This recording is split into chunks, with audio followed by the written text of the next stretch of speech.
Antonio Megalizia, il tributo di sangue del Nord-Est alla follia dell'ISIS dopo Valeria Solesin e Luca Russo, il cordoglio delle istituzioni, fermare la barbarie del terrorismo, dice il Presidente del Consiglio regionale Ciambetti.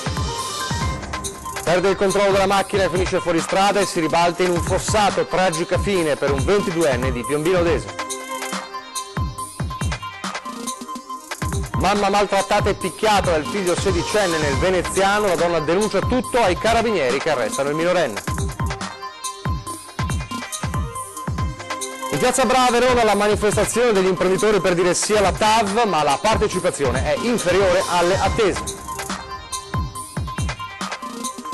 Crisi Stefanel, forte preoccupazione per i lavoratori ieri in assemblea dopo la richiesta di concordato, lunedì l'incontro dei sindacati con la proprietà.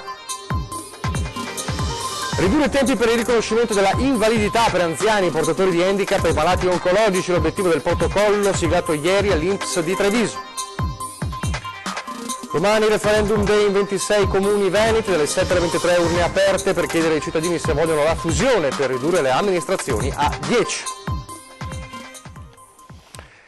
Telespettatori di Antenna 3, buongiorno e bentrovati. La prima edizione dei nostri telegiornali è in primo piano, lo shock del Nord-Est, il cordoglio del Nord-Est dopo la tragica notizia arrivata ieri della morte di Antonio Megalizia, che dopo aver lottato per ore tra la vita e la morte non ce l'ha fatta, ennesima vittima del Nord-Est, giovane, dopo Valeria Solesin e Luca Russo, della follia del terrorismo islamico e dell'ISIS. Un cordoglio delle istituzioni che va dal Capo dello Stato, Sergio Mattarella, al Presidente del Consiglio regionale, Ciambetti. Il Nord-Est piange ancora una volta un giovane morto sotto i colpi del terrorismo, ucciso dalla follia di un attentatore che ha sparato sulla folla ai mercatini di Natale a Strasburgo, e Antonio Megalizzi, giornalista presso Radio Eurofonica, ieri si è spento lasciando nel dolore la sua famiglia, gli amici, i colleghi ed un paese che oggi si è risvegliato con un'altra ferita nel cuore. E sono saliti a 3 i giovani veneti morti a causa del terrorismo. A Parigi, al Bataclan, è stata uccisa la veneziana Valeria Solesin, aveva 28 anni. A Barcellona, mentre passeggiava lungo le Ramblas, è stato investito da un camion utilizzato come un ariete da un attentatore, Luca Russo, 25 anni, bassanese. Ed oggi un'altra morte che non può trovare giustificazione. Antonio, 28 anni, di Trento, aveva deciso di seguire la sua aspirazione, i suoi sogni, diventare un giornalista. Così, dopo la laurea in scienza della comunicazione, aveva iniziato a lavorare grazie ad un progetto internazionale che vede consorziate radio universitari da più paesi europei. L'11 dicembre era a Strasburgo per la plenaria del Parlamento europeo. Aveva appena finito di lavorare quando è uscito e si è trovato di fronte al terrorista. Antonio è stato colpito alla testa. Per giorni tutti hanno sperato nel miracolo, anche se le sue condizioni erano apparse fin da subito molto gravi. Ieri la notizia che nessuno avrebbe mai voluto sentire né dare, Antonio non ce l'ha fatta, ed oggi è il giorno del cordoglio, dei messaggi da parte delle istituzioni, della gente e dei politici. La morte di Antonio Megalizia è una tragedia inaccettabile, sono particolarmente vicino al dolore della famiglia, ha detto il Presidente della Repubblica Sergio Mattarella. A nome del Consiglio regionale del Veneto, oltre che a titolo personale, porgo le condoglianze alla famiglia di Antonio. Lo afferma Roberto Ciambetti, manifestando il cordoglio per un brutale assassinio che ci ricorda come la barbarie e la cultura di morte che essa ispira non siano ancora state sconfitte. Se vogliamo onorare veramente questi giovani, dobbiamo lottare anche in nome loro per costruire una cultura di pace e civile convivenza che rifugga la violenza dall'odio, dal rancore. Ha concluso. Torniamo invece a parlare di tragedie sulla strada. È un altro tributo di sangue, purtroppo questo quasi quotidiano. A Piombino Dese la scorsa notte ha perso la vita il 22enne Daniel Brunello. Tragico incidente stradale questa notte in Alta Padovana. Un 22enne è morto dopo aver perso il controllo della propria autovettura, che è finita rovesciata in un fossato all'incrocio tra le vie Muraron e Foscolo a Levada di Piombino Dese. Erano circa le 2:30. I vigili del fuoco, accorsi da Cittadella e Padova con l'autogru, hanno messo in sicurezza la Fiat Punto. Nonostante i soccorsi, il personale medico del SUAM 118 ha dovuto dichiarare la morte del giovane, originario del posto. I carabinieri hanno eseguito i rilievi dell'incidente per ricostruire la dinamica del sinistro. Le operazioni di soccorso dei vigili del fuoco sono terminate alle 5.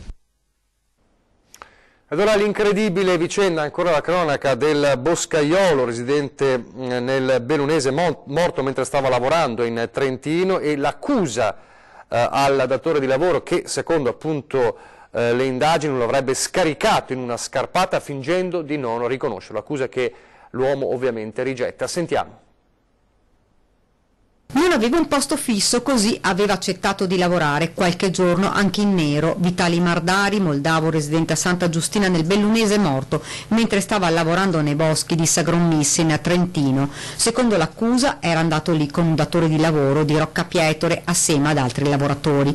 Era il 19 novembre. Il gruppetto stava effettuando l'approntamento di una teleferica strumentale quando un cavo in acciaio si è spezzato, colpendo violentemente il 28enne moldavo che partecipava alle operazioni di ancoraggio. L'uomo è morto a causa delle fratture alla base cranica, illeso invece l'altro operaio che era proprio dietro di lui. Una tragedia, ma il datore di lavoro, secondo gli investigatori, invece di chiamare i soccorsi avrebbe deciso di trasportare il corpo poco lontano e lasciarlo cadere in una scarpata. Un comportamento, secondo i carabinieri, chiaramente finalizzato a mutare artificiosamente lo stato dei luoghi in maniera da sviare le indagini. Poi l'imprenditore ha chiamato una guardia boschiva dicendo di aver trovato un uomo a terra mentre era in escursione, ma di non sapere chi fosse. Quindi l'accusa: omicidio colposo con violazione delle norme per la prevenzione degli infortuni sul lavoro e frode processuale. Diversa invece la ricostruzione dei difensori dell'imprenditore. Quello che è certo è che il nostro assistito, dicono, era lì come titolare di una ditta individuale, non ha dipendenti e il signore che è deceduto non è un suo dipendente in nero. Si trovava lì perché lui collaborava con un'altra ditta con cui c'è stato un rapporto di collaborazione subappalto. Si è trovato al momento sbagliato, al posto sbagliato. Le indagini però continuano per accertare anche eventuali responsabili nello spostamento del corpo del moldavo. Un altro dramma invece che si consuma questa volta tra le pareti domestiche, tra madre e figlio di appena 16 anni, una storia di violenze e di maltrattamenti. Ce la racconta in diretta telefonica per noi Anna Maria Parisi. Anna Maria. Sì, buongiorno da Venezia, dove è stato posto fine a un episodio protratto, a episodi protrattisi nel tempo, addirittura nel corso di diversi anni di violenza all'interno di un nucleo familiare. Questi episodi di violenza vedevano protagonista un ragazzino di appena 16 anni che già da 2 anni era molto aggressivo e anche molto violento nei confronti della mamma. Il 16enne era divenuto infatti oltremodo aggressivo, scontroso e maleducato, e se dapprima aveva cominciato a ribellarsi alle regole impartite dalla famiglia, dalla madre, in special modo visti i ritardi a casa, rispondendole pure in malo modo, con la crescita fisica questo ragazzino è diventato sempre più prepotente, arrivando in varie occasioni ad usare anche violenza fisica nei confronti della stessa madre. La donna quindi ha chiamato i carabinieri raccontando loro che questo ragazzino l'aveva anche in più occasioni picchiata, e quindi la mamma temeva, ha detto ai carabinieri, per la propria incolumità fisica, nonché allo stesso tempo ha manifestato forte preoccupazione pure per lo sbandamento del figlio.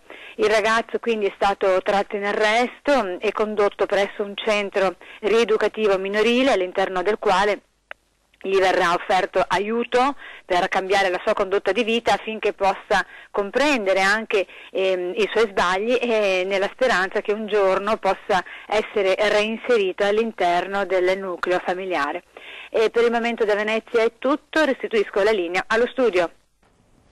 Grazie Anna Maria Parisi. La cronaca giudiziaria che riguarda la Marca Trevigiana, perché si è conclusa con una pena di 14 anni di reclusione il processo a Catania a carico di un parroco trevigiano accusato di abusi su una decina di ragazzini. È una condanna pesantissima quella inflitta dal Tribunale di Catania al sacerdote trevigiano Don Pio Guidolino, originario di Villorba, a processo con la gravissima accusa di violenza sessuale nei confronti di una decina di ragazzini minorenni che frequentavano Villaggio Sant'Agata, quartiere alla periferia della città siciliana. Il procuratore della Repubblica, Carmelo Zuccaro, aveva chiesto 10 anni, ma il GUP Giuseppina Montuori ha stabilito di infliggergliene 14, stabilendo anche il pagamento a suo carico di una provvisionale totale di 10.000 euro per ciascuna delle vittime che si è costituita parte civile nel procedimento. Padre Guidolin, che in passato aveva prestato servizio anche al Pime di Preganziola, era accusato di abusi su ragazzini e ragazzine di meno di 14 anni. Abusi che il sacerdote aveva giustificato invece come atti spirituali, purificatori, che sarebbero stati mal interpretati. La comunità aveva a lungo difeso il prete, aumentando così la sofferenza delle giovanissime vittime, al punto che un ragazzo aveva anche tentato il suicidio. Dalle carte dell'indagine è emersa una realtà sconcertante che ha portato infine alla severa condanna. Gli agenti di polizia penitenziaria del carcere di Padova, non potendo scioperare per protesta, non hanno consumato il cibo a mensa, lo segnala il SAP, il sindacato della polizia penitenziaria, che ha scritto una dettagliata lettera per sottolineare la condizione lavorativa dei poliziotti nei penitenziari in quest'ultimo biennio. Nelle giornate di giovedì 13 e venerdì 14 dicembre il 98% del personale di polizia penitenziaria in servizio presso la casa di reclusione di Padova, scrive Giovanni Vona, segretario nazionale SAP per il Triveneto, ha manifestato contro l'attuale dirigenza e contro l'immobilismo del provveditorato amministrazione penitenziaria del Triveneto, poiché al pari delle altre forze dell'ordine non possiamo scioperare per legge, siamo stati costretti a fare una protesta, dice il dirigente, consistente nella non consumazione del pasto che ci viene fornito dal Dipartimento dell'amministrazione penitenziaria. Dunque una rabbia, quella degli agenti di polizia penitenziaria, soprattutto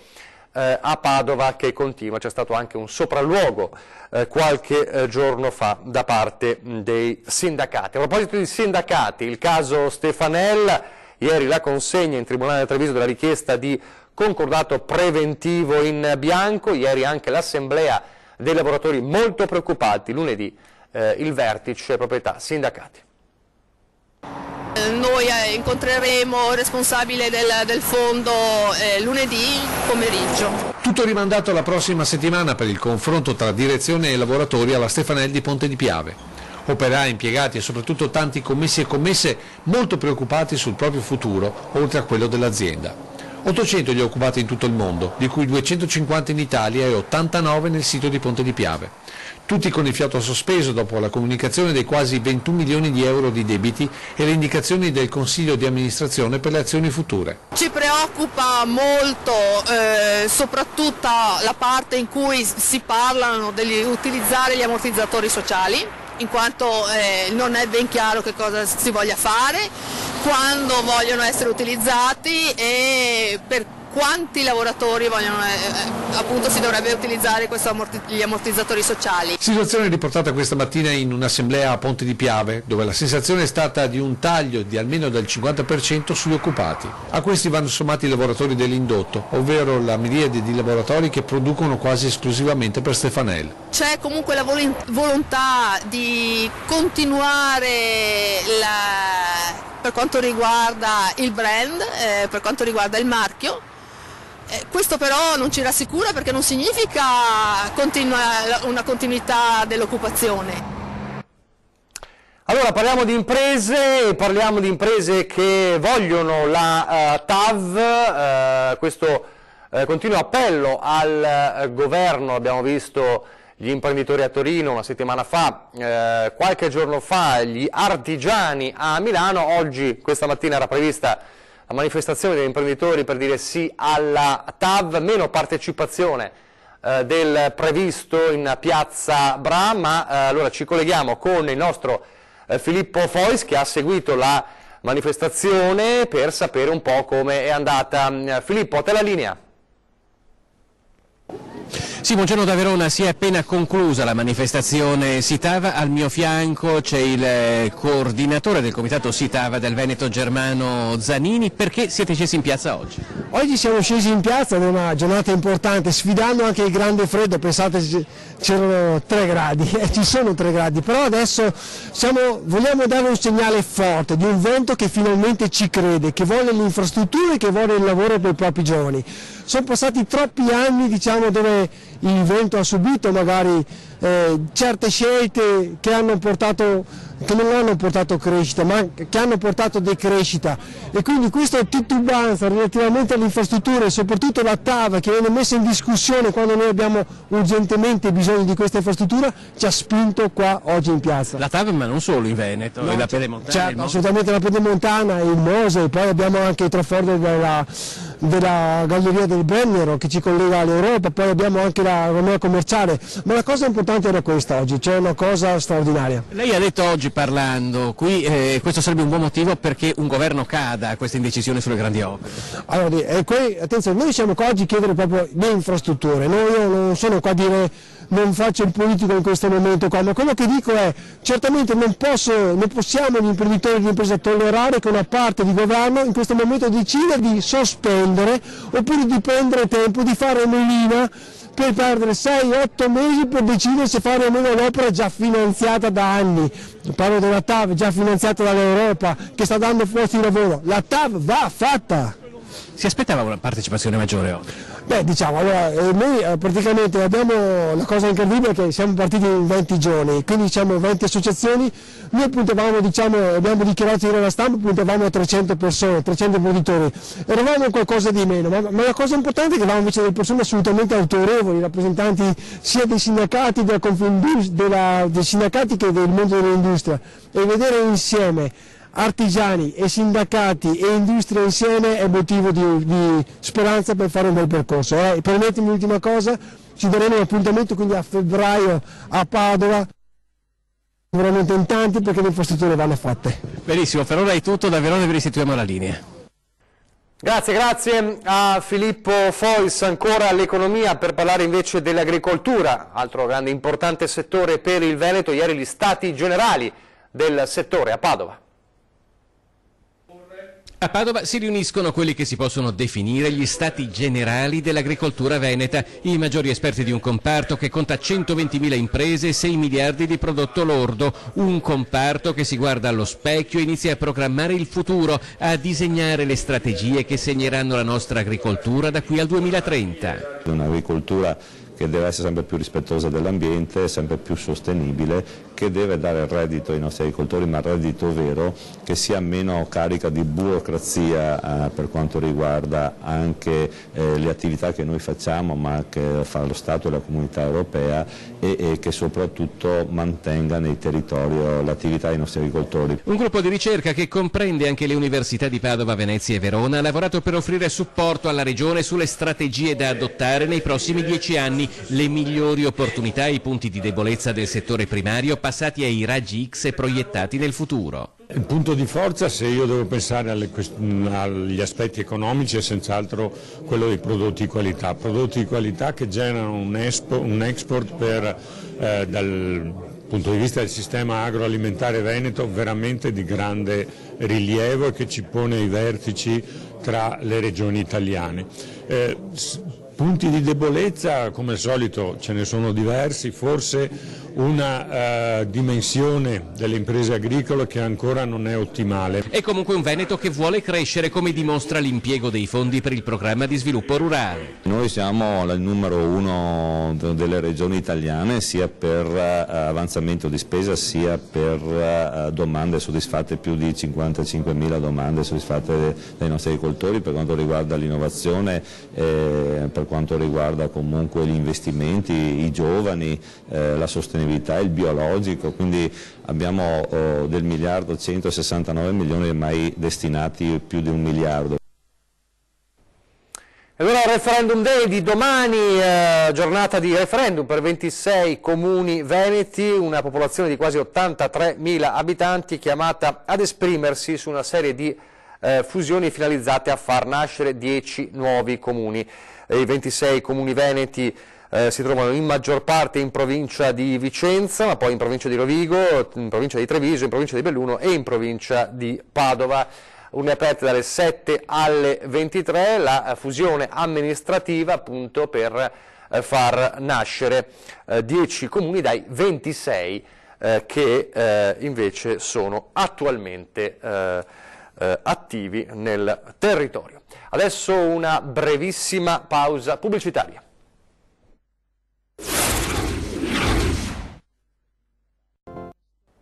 Rieccoci in studio in diretta per parlare dell'obiettivo di ridurre i tempi di riconoscimento per l'invalidità, non solo in anziani e portatori di handicap, ma anche nei malati oncologici. L'obiettivo è proprio questo, l'obiettivo del patto siglato ieri mattina all'INPS di Treviso.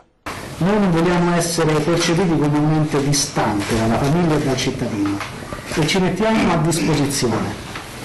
Per questo nasce questo innovativo protocollo di intesa. Una procedura unica, come unica sarà anche la sede delle verifiche. D'ora in poi per alcune categorie di utenti il riconoscimento dello stato di invalidità civile sarà più snello e più rapido. Lo stabilisce il protocollo sottoscritto a Treviso tra INPS e azienda sanitaria, circa 5.500 i trevigiani che potranno beneficiarne. Aiuta gli utenti a ridurre i tempi, aiuta gli utenti ad avere una garanzia che quando la commissione si è trovata, quello poi è l'esito della certificazione, aiuta gli utenti nel ridurre i tempi ed avere quindi prestazioni, dispositivi o altre cose in modo molto più veloce, quindi è veramente una sinergia importante tra noi e l'INPS. Quasi la metà dei cittadini che ne potranno usufruire, circa 2.500 persone con meno di 65 anni, sono malati oncologici. Il fatto di che un paziente oncologico venga trattato immediatamente da una commissione congiunta dà la possibilità ai familiari e a lui di avere una serie di prestazioni immediatamente. Le visite saranno effettuate in un unico ambulatorio da personale sia dell'USL che dell'INPS. Nella prima fase del progetto saranno riservate a utenti che oltre allo stato di invalidità e di handicap chiedano l'accertamento delle condizioni per l'inserimento lavorativo, con tempi che potrebbero scendere da 6 a 2 mesi. Nella Marca gli invalidi riconosciuti sono circa 42.000, un numero molto ridotto, come ha sottolineato il governatore Zaia. Il 4,76% della popolazione trevigiana, 4,76% di invalidi civili su una popolazione è la percentuale più bassa d'Italia. Quindi ho voluto venire qua anche a riconoscere questo grande lavoro che si fanno le istituzioni pubbliche e il grande segnale di civiltà che danno i veneti, ancora una volta essere i primi per minori invalidi civili, in un contesto nel quale potrei dire si lavora, ci si muove, insomma c'è molta attività, per cui bene, bene. Siamo in chiusura, ma prima però c'è l'appuntamento come ogni giorno con i presepi, il nostro viaggio tra i presepi. Allora vediamo quello composto dall'estro, la fantasia dei bimbi della scuola dell'infanzia di Frescade, presentato dalla loro maestra.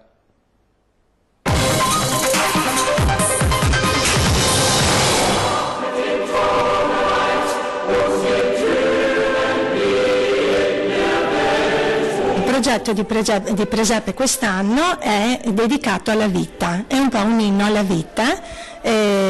Abbiamo colto l'occasione di un concorso indetto dalla Regione che così stanziava dei fondi per la realizzazione dei presepi nelle scuole. Questo è stato un po' l'input e la motivazione per la quale noi ci siamo messi a fare anche un presepe un po' più impegnativo, insomma, del solito.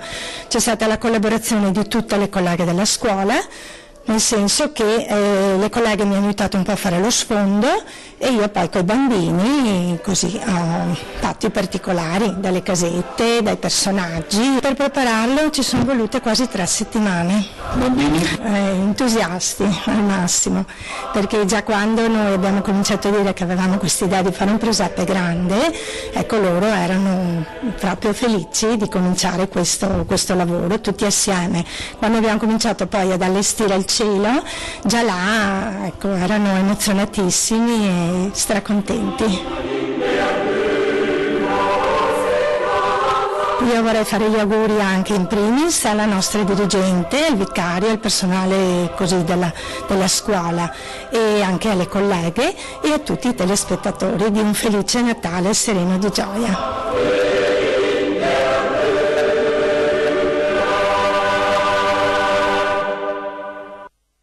Complimenti ai bimbi, noi ci fermiamo qui, vi lascio alle previsioni del tempo, grazie per averci seguito, arrivederci.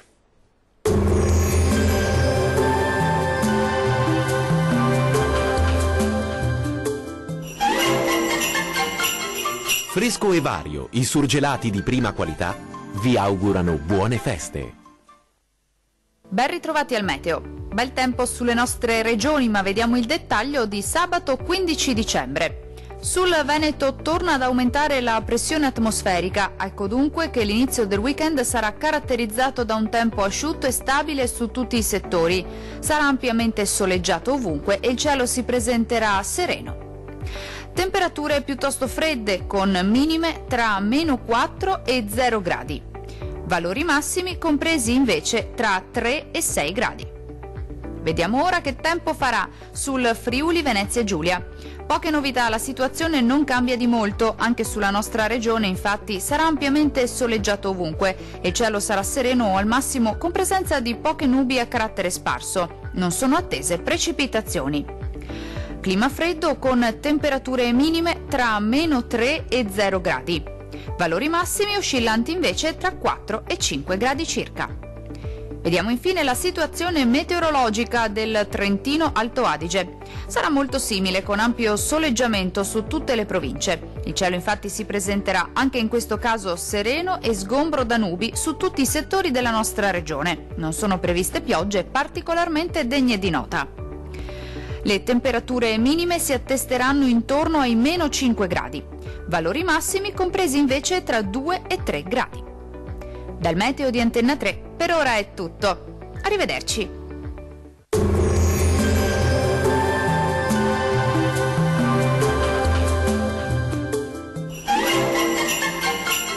Fresco e Vario, i surgelati di prima qualità, vi augurano buone feste.